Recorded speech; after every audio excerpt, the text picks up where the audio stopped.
Salut, c'est Plasma, donc on se retrouve pour une nouvelle vidéo. Donc là c'est un unboxing et en review.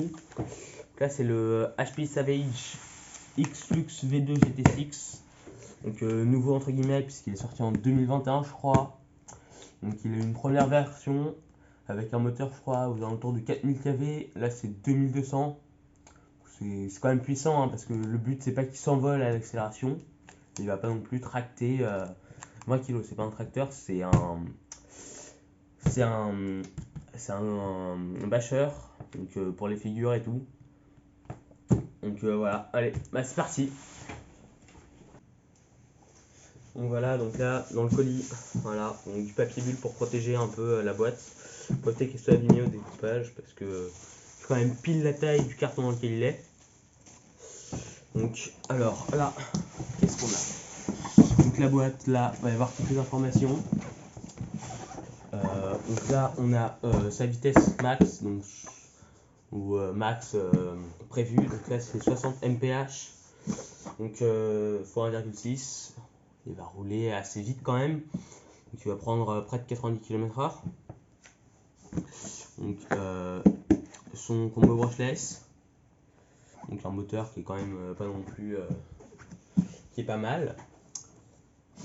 Donc les pneus avec qui sont découpés avec tous les petits pivots pour mieux accrocher au niveau des pistes. Là, il y a une protection qui n'est pas sur le XL, je crois, qui est sous le châssis, donc pour éviter qu'il y ait de la crasse qui rentre au niveau de l'engrenage. Donc il y a deux boîtiers pour les batteries, et là c'est les roues pour les. Là c'est pour les roues, c'est pour attacher les roues. Donc voilà. Là on a là on a le châssis non habillé, avec une protection pour éviter de détruire le haut de la coque, avec les petites attaches là comme sur la plupart de leurs produits. Donc là les petites roues au niveau de la différenciation, parce que là du coup c'est différencié, les deux roues là sont différenciées, les deux roues ici, mais par contre elles sont toutes engendrées en même temps, donc c'est du 4 roues motrices, ce qui est quand même plutôt intéressant pour un roller, enfin pour un bâcheur, excusez-moi. Donc là il y a un petit scotch qui n'est pas marqué pour le quality seller, mais là c'est factory sell. Donc là c'est le seller au niveau de la, pour être sûr qu'il soit pas ouvert en sortant de l'usine, parce que s'il est ouvert faut le renvoyer. Ce serait bête de se retrouver avec quelque chose qui est abîmé. Et voilà la bête. Il est grand hein, franchement pour du 8ème, il a l'air très grand. Par contre ça pue dans le carton, ça sent le plastique neuf. Donc là au niveau des petites pièces de rechange avec une petite un petit outil pour les serrer et desserrer. Donc là on a pour attacher la coque, on en a un de rechange parce que au cas où que ça casse. Des petites lattes en mousse ici, je pense que ce sera pour attacher au niveau de certainement du haut de la coque, parce que là quand on appuie c'est la coque qui va prendre un peu. Donc voilà, là la télécommande. Comment ça s'ouvre ça? Il y a toujours beaucoup de scotch sur la télécommande. Je sais pas si ça sert à beaucoup, mais bon voilà, c'est une TF41. Donc j'ai l'ancien modèle de la télécommande sur un moteur nitro qui est très bien. Oui, la télécommande elle est très bien là. J'espère qu'elle sera encore mieux. Mais bon là c'est du brushless, pas les problèmes au niveau de la nitro. La coque en parfait état, pas ouverte pour éviter pour que le moteur évite de surchauffer avec la nitro. Mais là, vu que ce n'est pas de la nitro, c'est parfait. Il pèse son poids. C'est une sacrée bête. Je le trouve encore plus grand que les buggy qu'ils ont fait à HP. Parce qu'au niveau de la taille, je trouve quand même qu'il est très très grand. Quand on voit la boîte, ça a l'air très très petite. On se dit c'est petit, mais non. C'est très grand, donc voilà. Donc, par rapport à mon avant-bras, ça fait tout mon avant-bras plus la main. Juste la coque. Après, au niveau de la largeur, ouais, c'est presque la même chose. La largeur. Voilà. On a des bonnes roues bien grosses, là, de la taille aux environs de 7 cm, on va dire. Avec, donc là, voilà, là c'est la roue différenciation qui prend. Là, c'est. Donc là, c'est la caisse en dessous que j'ai parlé. Donc là, c'est pour protéger au niveau de. Pour que ça engendre tout. qui n'est pas protégé sur les XL. Là, les caisses de batterie, il y en a une là et une de l'autre côté. Là, il y a des pare-chocs qui, je crois, sont détachables. Oui, voilà. Avec ici, les deux branches qui peuvent bouger pour que, comme ça, s'il y a un choc qui est pris et qui est trop violent ici, ça va bien protéger. Et c'est ça qui va casser plutôt que de détruire tout le châssis. Il y a la même chose à l'avant en plus. Voilà. Franchement, la coque, elle est très très belle. Bon, elle est un peu abîmée ici, mais bon, c'est pas grave. La coque est vraiment très belle. Par contre, pour l'enlever, ça c'est vraiment très très dur avec le plastique qui est mis.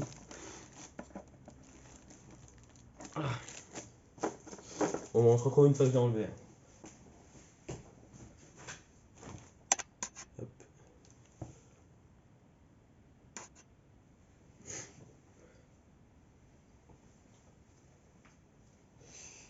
Et bah voilà, donc j'ai galéré pendant près de 5 minutes parce que les attaches là, elles sont. J'ai l'impression qu'elles sont en carbone. Voilà, donc elles sont vraiment très très très chiantes à enlever au début. Surtout qu'il y a le plastique, donc le plastique de la coque. Il a été percé, mais que à un endroit. Du coup, bah ça freine encore plus de l'autre côté. Donc pour l'enlever, j'ai utilisé un petit tournevis comme ça. Et j'ai réussi à ne pas abîmer la coque. Je suis très fier de moi. Donc là, à l'intérieur, on a un peu pour solidifier et pour surtout attacher ici les petites barres en plastique qui sont franchement très très belles. Là, les petites barres en plastique. Là, pour solidifier l'intérieur. On a aussi ici et ici pour les rétroviseurs qui sont là.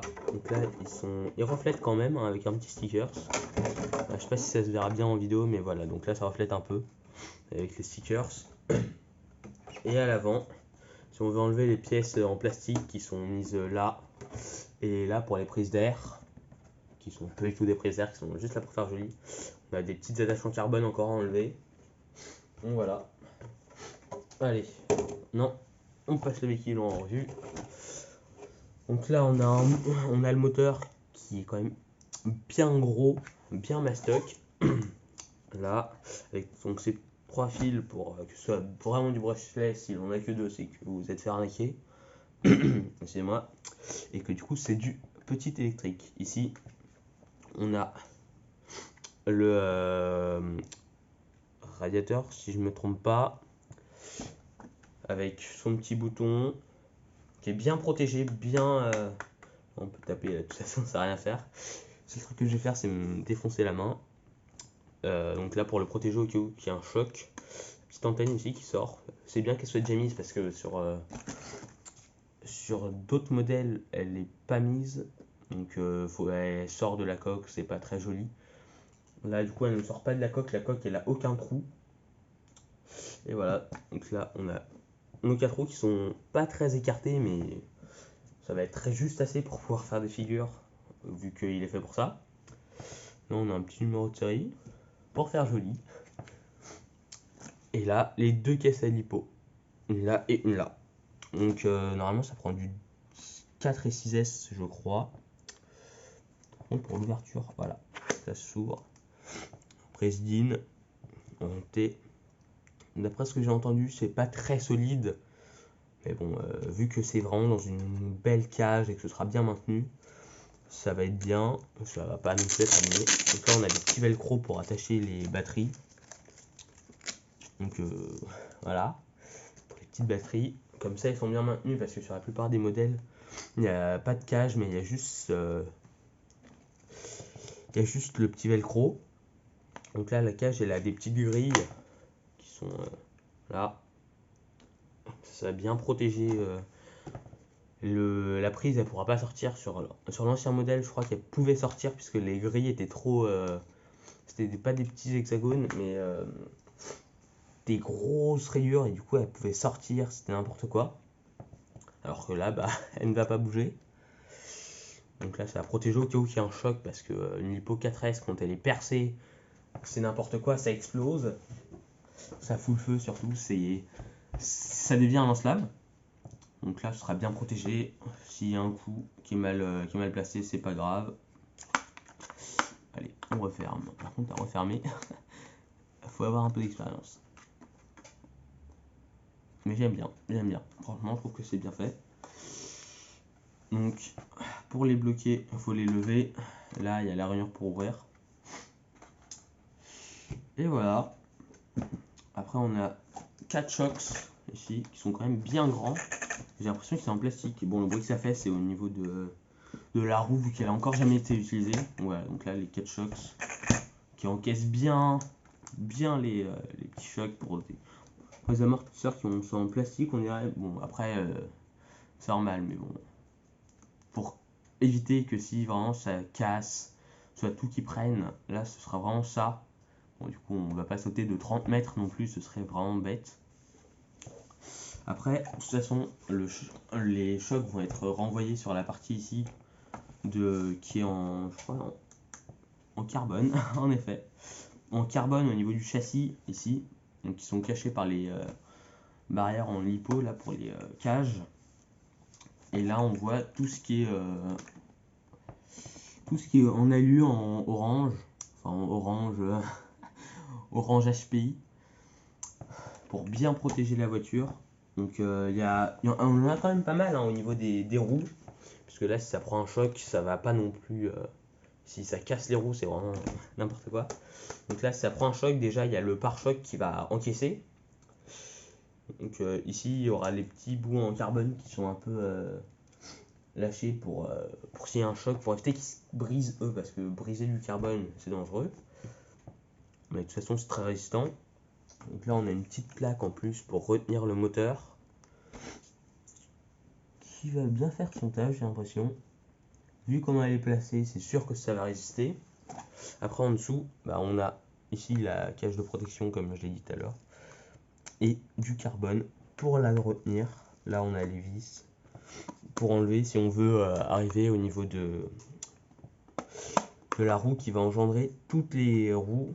Donc, si ça se casse, on enlève, on détache les barres qui sont elles aussi en carbone, je crois, ou en acier, qui engendrent. On enlève la roue. Donc, bien sûr, faudra le faire avec des gants parce qu'il y a un peu de graisse tout le temps. On la change, on la remet, on rattache et on referme. Comme ça, là, vu qu'il y aura de la graisse, ça va pas prendre la saleté qui va se balader.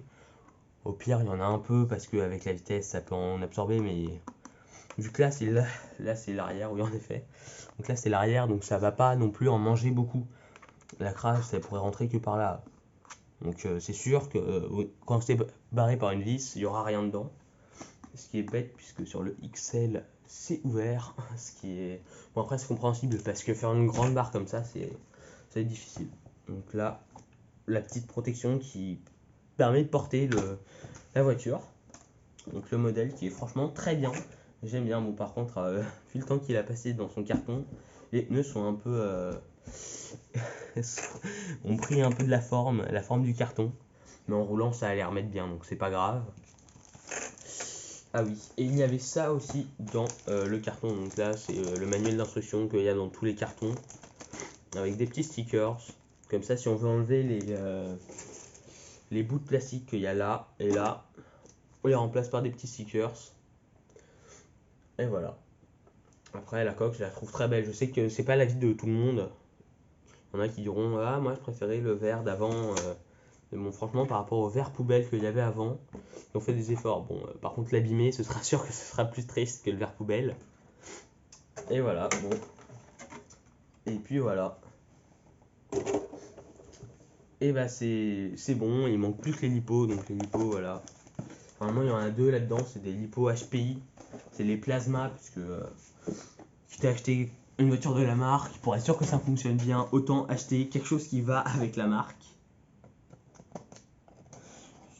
Et voilà.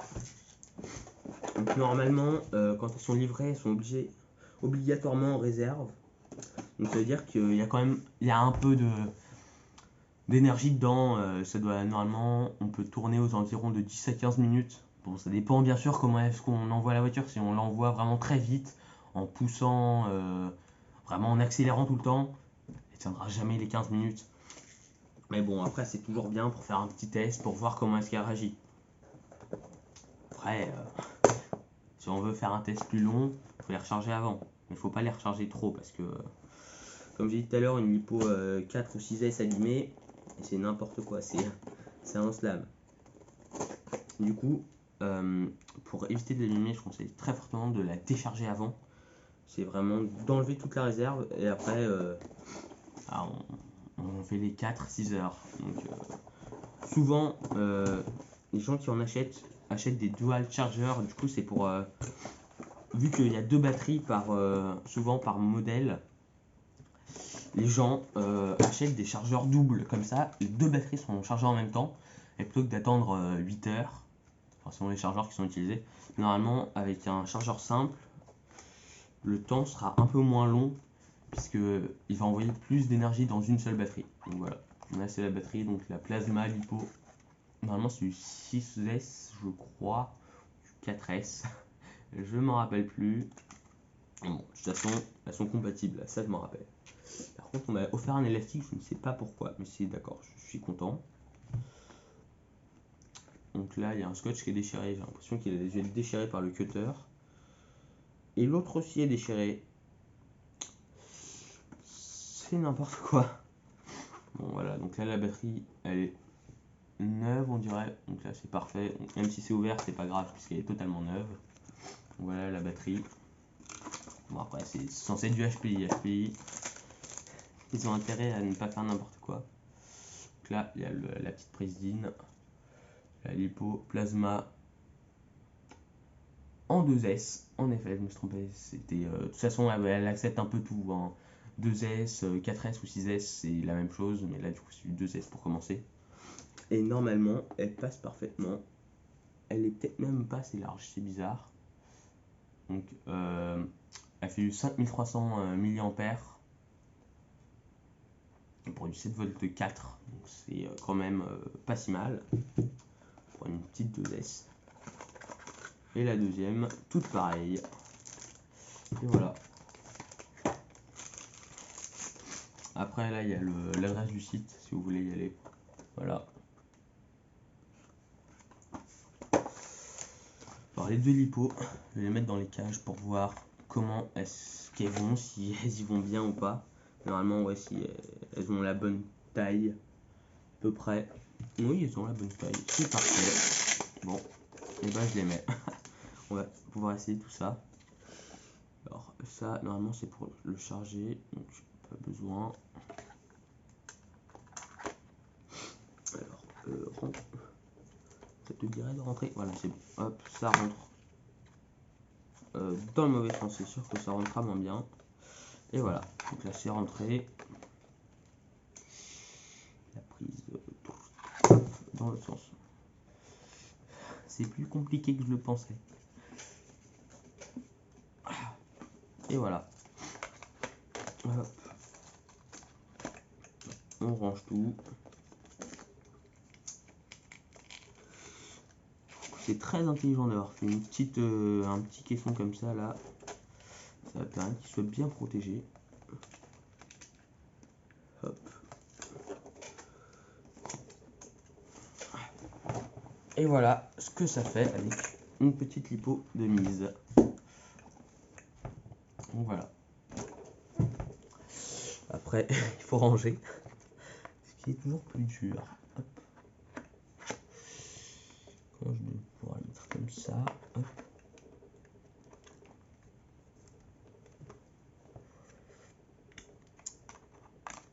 Et voilà. Donc là, j'ai une première lipo qui mise. Qui se balade pas trop. C'est parfait.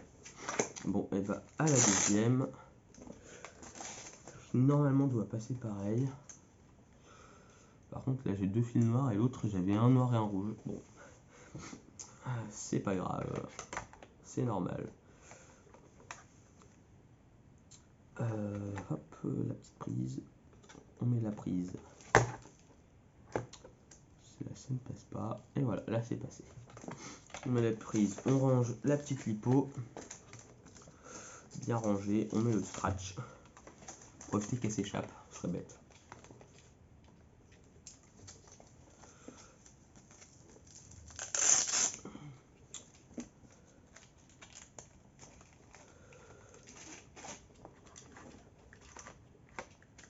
Hop. on se serre bien pour éviter qu'elle s'échappe. Et voilà. Il faut rentrer ça là-dedans. Par contre, la boîte est vraiment tout pile à la taille, donc je pense que après ça changera avec le temps. Avec le temps, à force de l'ouvrir et de la fermer, ça devrait changer. Mais là, ça se passe pas. Ça a dit non. D'accord. Là, ça passera certainement mieux. Comme ça. Hop. Bah, c'est plus dur à mettre la deuxième. C'est presque étonnant. Ah là là. C'est embêtant ça. Hop, voilà. Et voilà. Et voilà, c'est fermé. Voilà, donc là, elle pèse bien ses petits 5 kg là maintenant, plein. On peut même peser un peu plus éventuellement. Maintenant, on va passer à la télécommande qui est pleine de scotch. C'est un massacre. D'accord. Elle était emballée un peu n'importe comment, j'ai l'impression.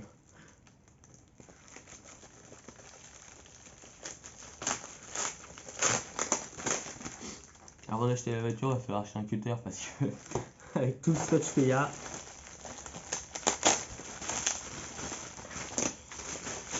Et voilà. Hop, donc là on a la petite télécommande. Ouais, là, le style ne change pas. Toujours en gâchette. Et donc là la petite roue chromée avec en plastique. Donc là il y a les différentes chaînes. Bon, j'y toucherai pas parce que ça change rien, les channels. Faut pas les bouger puisque là c'est calé exprès pour que quand je tourne à droite comme ça, donc là ça tourne à droite vers là, sinon après c'est un peu n'importe comment. Là c'est l'avant, ok. Bon, donc là on a tout qui est fait pour là, tout ce qui est là de toute façon. Les trois au dessus c'est fait, sauf un je crois. Il y a le trim qui est fait pour la nitro uniquement. Après les autres je ne sais plus. Après on a pour le channel, là on a pour reconnecter la manette, là c'est le petit bouton là, le blind. Et sur la manette, 4 piles AA en 1,5 volts. Et là vous avez pour régler au niveau, là les petits trous, vous réglez comme vous le souhaitez, comme vous voulez, pour en fonction de vos comment vous allez faire vos runs. Donc je n'y touche jamais. Après c'est chacun ses choix, mais bon, je vais pas faire de la course professionnelle avec. Donc moi, que j'y touche ou pas, ça change rien. Et voilà. Bon bah c'est la fin de la vidéo pour le petit test de du Savage X-Lux V2 GT6, qui a l'air d'être une très bonne voiture. Après il faudra voir au niveau d'un petit test en run pour voir s'il arrive à développer de la puissance, s'il accroche bien, s'il adhère au niveau de la piste, pour éviter parce que s'il accélère et qu'il se cabre comme ça, c'est pas très intéressant. Là c'est l'avant, c'est vrai. Donc s'il se cabre comme ça en accélérant et que s'il freine il s'envole, c'est pas non plus très bon. Mais vu que son centre de gravité est assez bas, parce que du coup il va être là le centre de gravité à peu près, il devrait pas trop s'envoler en freinant. Par contre en accélérant c'est pas dit qu'il lève un peu. Donc faut pas non plus lever, faut pas accélérer d'un coup sec. Si on accélère d'un coup sec ça va faire ça. Et faire un backflip tout seul, que ça retombe directement sur la coque et que ça l'abîme partout, c'est un peu bête. Surtout que la coque est quand même assez jolie. On peut pas dire qu'elle est moche par rapport à l'ancienne. Donc voilà, avec les petits autocollants qui sont mis un peu partout, pré-peintes, c'est parfait. Bon, et ben voilà, c'est la fin de la vidéo. Je vous invite à vous abonner, à lâcher un petit like et dans les commentaires ce que vous en avez pensé, si vous l'avez vous, ce que vous aimeriez et les vidéos que vous aimeriez que je vous passe, que je vous fasse. Si vous avez des petites recommandations, soit sur des jeux vidéo, pour la voiture, peu importe, vraiment si vous avez des idées de concept, je prends. Si vous avez des remarques sur la vidéo, vous me les donnez. Donc c'est constructif, bien sûr, si c'est n'importe quoi et que c'est vraiment juste de la critique pure et dure, ça sert à rien. Donc voilà, bon, et bah salut, c'est la fin de la vidéo.